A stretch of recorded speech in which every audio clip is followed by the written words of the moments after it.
more you can cultivate that sense of wealth, that sense of abundance in you, the more you can feel that sense of joy, the more easy it's going to be for you to do financially. Because you're not going to be in this scarce, fearful mode. Now, that's not enough by itself. You can have this great sense of abundance and do the wrong mechanics and be a disaster. True or false?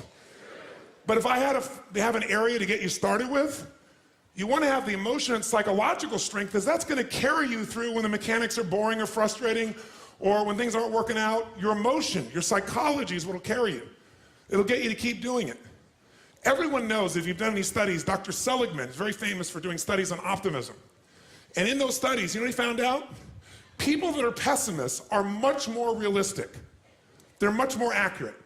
If you give them a test and you ask them to look at something and give you a size measurement of it, or to evaluate their own success or failure at a task, and every study Seligman's done, he did it in the University, I think Pennsylvania if I remember correctly originally, what he found was that optimists always see themselves as doing better than they really did. They basically BS themselves.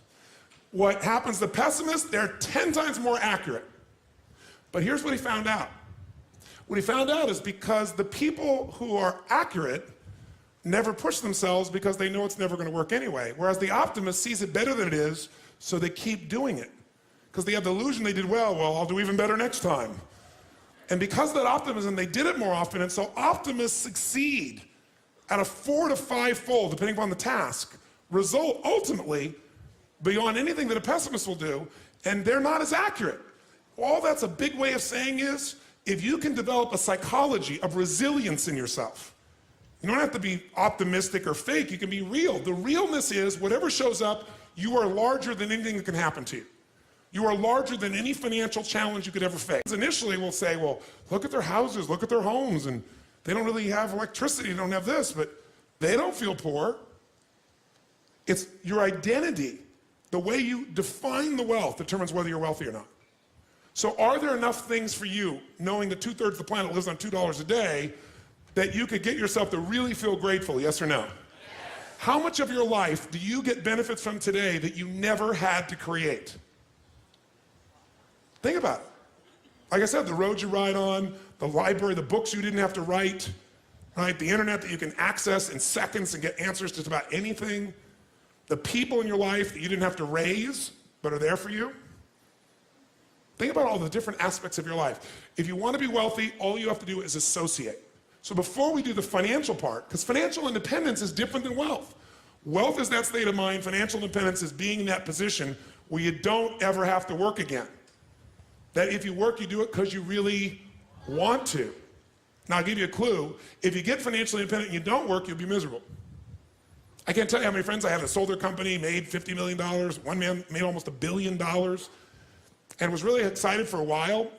But after a while, it was like bored. His vehicle of his business gave him a sense of contribution, and he was always growing, figuring out how to solve problems, and he had all the people he was connected to in the business, all the employees and friends and associates. So I want to tell you, I'm not just saying this as some little positive thinking technique. I'm telling you, this is the secret, the real secret, to shift it inside of you and to add the real value. Most people are trying to pursue something in the future that they already have. I want you to think of what it is you think you want that will make you wealthy or financially free.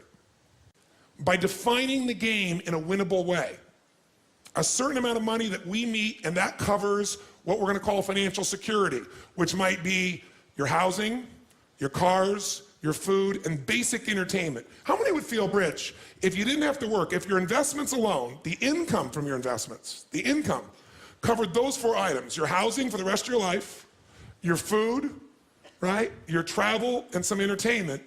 How many think that would feel pretty good? Say aye. And by the way, that number is way smaller than what most of you think of when you think about being financially independent, which is everything covered without working. So why not get the first one down pat?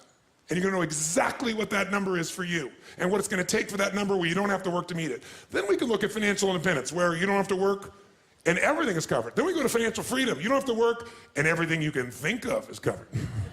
Anything you ever want to do for yourself or others, those you want to give. That's a different level, isn't it? And most people think of financial freedom, they come up with this gigantic number that if you even figured out everything you want, it's nowhere near as big as you think.